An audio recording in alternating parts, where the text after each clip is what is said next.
Devam ederiz. Şirata hadis 1518. hadis Gan Enes. Gan Enes radıyallahu anhu kâle Resulullah sallallahu aleyhi ve sellem yu'ta bir raculin min ehlil cennet. Enes radıyallahu anhu haber ete Allah'ın ilişkisi sallallahu aleyhi ve sellem etti. Kıyamet gününde cennet ehlin getirirler. Yani cennetke lekken kişini olup gelirler. Allah yanına. Feyekulullahu lehu ya ibne Adem keyfe vecette menzilek. Şunda Allah subhanahu teala bu kişiye aytır. Ey Adem balası. Bu urnunu nişik taptın? Qaysı urun turdas baranda? Cennetteki. Yani o bitin bu kişi cennetten şu cennetke elekken urnunu nişik taptın yani? Nişik anda? Işıy mı sana? Feyekulu ey Rabb. Hayru menzil. Şunda bu kişi aytır. Ey Rabbim. Ey Rabbim bu en yaxşı urun, en hayırlı urun, yani şu cennette bulgan urunu. Fayaqulu sel ve temenna. Şunda Allah subhanahu teala aytır bu kişiye sıra dey. Sıra ham tile. Yani sıra mesela eğer hazır şu urundan kalıp tağan nedir sırasan yaxşılıklardan hayırda mesela tağan beren. Sıra ham tile mindən dey. Allah subhanahu teala aytır. Fayaqul ما أسأل وأتمنى إلا أن تردني إلى الدنيا فأقتل في سبيلك 10 مرات لما يرى من فضل شهادة.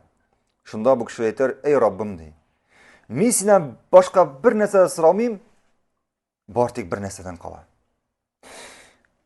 Eğer bir narsadan qala, yani men tilesem hazır, tilerimni kiri dünyaya qaytib tirilib, şu dünyada senin yolunda 10 tapkır ötürlerge, yani 10 tapkır ötürlerge senin yolunda. Ne için şulay deb aytır? Lima yara min fadli şahada. Allah subhanahu teala kıyamet gününde onun yolunda ölgen kişilerge nindi nimet biruun körüp. Allah'ın onun yolunda ölgen kişilerge nindi nimet biruun kıyamet gününde körüp bu kişi aytır. Men senden başka bir narsa tilemeyim. Bartik şu dünyaya qaytib senin yolunda 10 tapkır ötürülügeden qaladı.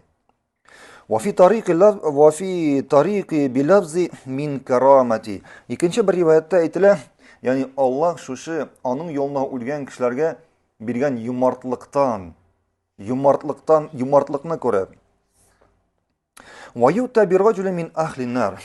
Şunda Allah karşında cehennem ahlini getirirler. Ut ahlin getirir, yani utqa lekkan kişini getirirler. Feyekulullahu lehu ya ibne Adem keyfe vecette menzilek. Şunda Allah aytır bu kişiye, utqa lekkan kişiye aytır, ey Adem balası. Şu utqa lekkan urnunu nişik taptın, nişik anda? Feyekulu ey Rabb şerra menzil. Şunda bu kişi aytır, ey Rabbim bu en kabahat, en naşar urun. Feyekulu Rabbi azze ve cel, el-Rabbu azze ve cel, eteftedi minhu bitilagil ardi zahaben. Şunda Allah bu kişiden sorar. Sen hazır şu cehennemden, şu ottan, jir şarı xatlı bulgan altın, jir şarı var mı bu günde? Şu kulemde altın bilen qutulur edingmi dey. Yani şu kulemde altın berip qutulur edingmi dey. Şu urundan. Feyekul ey Rabbi, naam. Şunda bu kişi aytır, ey Rabbim, elbette, eyi, qutulur edim dey. Jir şarı xatlı altın berir edim dey, eğer sen meni şu urundan çıkarsan. Feyekulu kezzebt. Şunda Allah bu kişi aytır, sen aldaqçı dey. Sen aldaqçı dey. Ne için Allah deb aytır? قد سألتك أقل من ذلك وأيسر فلم تفعل. Şınlıkta Allah aytır bu kişiye, men senden dey, şu jir şarı xatlı bulgan altınga qaraganda ezrek nerse, hem jingilrek nerse sıradım dey. Lakin sen bana işlemedin. Fe yuraddu ilen nar. Hem bu kişini kiri koya qaytarırlar. Kiri şu kabahat bulgan urunga, şu naşar bulgan urunga, şu utqa qaytarırlar. Bik mühim hadis. Birinchidan bu hadisda jannat ahllarining buyuk o'rinlari. Jannat ahllarining buyuk o'rinlari. Ikkinchidan bu hadisda jahannam ahllarining shushi eng nashar o'rni, ya'ni ko'z oldina keltirib bo'lmasin. Alloh subhanahu va taolo barimizni shushi zaharlikdan, shushi jahannam o'tlaridan saqlasin. Shushi jahannam o'tining zahar bo'luvi, qo'rqinish bo'luvi. Ham subhanalloh, shushi o't ahli Alloh subhanahu va taolo ondan so'ragach aytir. Mana bugun birimizga kelib aytsalar, yer shari qadli oltin bera olasizmi deb. Albatta har bir kishi yo'q deb aytar. Lekin bu kishi nik shloyd, ey Robbim, yer shari qadli oltin berib qutulur, nishin shloyd deb aytar.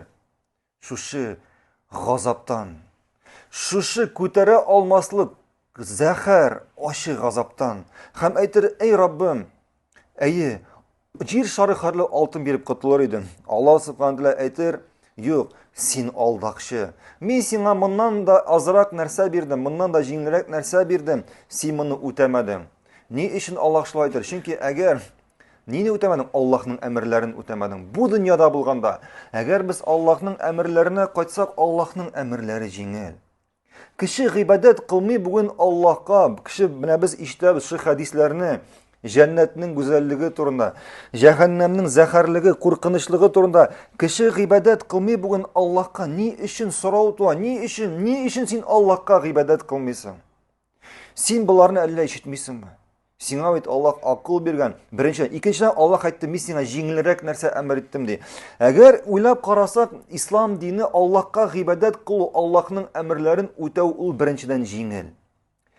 Ikkinchidan Allohning amrlarida bordik kishilikka, endi bu dunyoda bordik foydag'ina. Foydag'ina bu Alloh islom din indirdi kishiga og'irlik uchunmi? Og'irlik uchunmi? Yo'q. Kirisincha bizning endi bu dunyoda turmushimizni yengillaytirish uchun. Shunga ko'ra mana islomning 5 negizi. Aytik mana bizga islomning 5 negizi eng farz bo'lgan aybirlar. Kim biladi islomning 5 negizi? Birinchi narsa shahada. Birinchisi la ilaha illalloh Muhammad Rasululloh shahadasi. Ikkinchisi namoz. Uchinchisi zakat. Dördüncüsü roza. Beshinchisi haj. Mana shu tezna shu islomning 5 negizi, mana 5 negizini tezna aytib o'tdik. Birinchisi la ilaha illalloh Muhammad Rasululloh, shahadat, ya'ni tavhid. Tavhid. Alloh bizga bir Allohga ibodat qilishga amr etdi. Yarar. Agar bugun o'ylab qarasak, agar e'tibor etsak, ibodat qilmagan kishi yo'q. Kishi endi Allohga ibodat qiladi, endi Allohdan boshqa ilahlarga ibodat qiladi. Hatto u men ateist deb aytsa, men bir narsaga da ibodat qilmayman deb aytsa, u o'zining nafsiga ibodat qiladi. U o'zining nafsina endi oqshaga ibodat qiladi. Shunga ko'ra kishi baribir har bir kishi negadir ibodat qiladi. So'ng shu ibodatingni shistar. Bortik Allohga ibodat qil. Bortik senga foyda keltiradigan narsaga ibodat qil. Agar sen Allohga ibodat qilsang, Alloh duoga javob berishi. Alloh sening so'zlaringni eshitishi, Alloh foyda keltirishi. Allohdan boshqa ilahlar bit senga ibodat qilsang, Alloh foyda keltirmaylar. Shunga ko'ra bir Allohga ibodat qilib, kimga foyda? Kimga foyda? Eng birinchi senga. Mansa tavhid bo'ldi. Ikkinchisi namoz. Ya'ni kishi kunga 5 namoz o'qiy. Agar eng qisqa namozni olsa-tan, butun namozning shartlarini, vajibatlarini, arkanlarini o'tab, bir namoz necha minutdan ortmaydi? Eng ko'pi 2 minut. Eng ko'pi 2 minut. Kishi hatto bir Fatiha surasini bilsa-dan, anga shu namoz o'qishini yetadi. Shu Fatiha surasi anga namoz o'qishini yetadi. Bir namoz 2 minutdan ortmaydi. Yarar, kunga 5 namoz necha minut kunga? 10 minut. Allah senga 24 soat berdi. 1 soatda 60 minut. Kunga necha minut bo'ladi? 10 minutda 600 minut, 20 soat 1200 minut. 1200 dan 1400 minut yaqincha senga vaqt, 1400 minutdan sen 10 minut Allohga ibodat namoz qilishga vaqt topmaysanmi? Mana birinchi, ikkinchisi bit namozga kimga foyda? Shu namoz seni gunohlardan saqlay. Shu namoz seni to'g'ri yo'lga bosirga bo'lisha. Agar sen durust o'qisang, mana namoz bo'ldi. Og'irmi? Yo'q, og'ir tugul. Ne uchun sen bu namozni o'qimaysan? Uchinchisi zakat. Zakat. Molingdan bir balakkaygina ulush zakat beru, balakkaygina ulush. Ham bu zakat beruga kimga foyda? Kimga foyda? Zakatning tarjimasi nechik? Зияда. Зияда, арттыру дигәннең ата. Ни өчен шулай дип атала? Чөнки закат биргәч кешенең малы арта. Закат биргәч кешенең малы киресенчә арта, чөнки Аллаһ аның шуннан соң шушы сәүдәсенә, шушы эшенә бәрәкәт бирә. Ә закат бирмәй икән Аллаһ бу малны юкка чыгара, һәлак итә. Өченчесе закат булды. Дүртенчесе ураза. Елда бер ай, елда 12 айның бер айында ураза тоту. Шынлыкта ураза тоту авыр түгел һәм ураза тотуда кемгә файда беренчедән? Bütün галимнәрне сорагыз, иң беренче кешегә үзенә файда. Аның тәненә, аның калбенә, аның тәне чистара, җисеме чистара, саулык, сәламәтлек килә, йөрәге чистара. Әлбәттә, уразаны аның өчен тотарга кирәк, уразаны Аллаһ ризалыгы өчен тотарга кирәк. Ләкин ни әйтәсем килә? Ураза өчен, уразада тота кемгә файда? Кешегә файда. Һәм ахыргысы хаҗ. Хаҗ кылу, хәтта хаҗ кылу даган әгәр кулыңнан килсә генә, әгәр мөмкинлегең булса, беренчесе саулык, сәламәтлек, икенчесе мал, акчаң булса. Әгәр бу нәрсәләр юк икән, синнән хаҗ ние төшә, йөге төшә.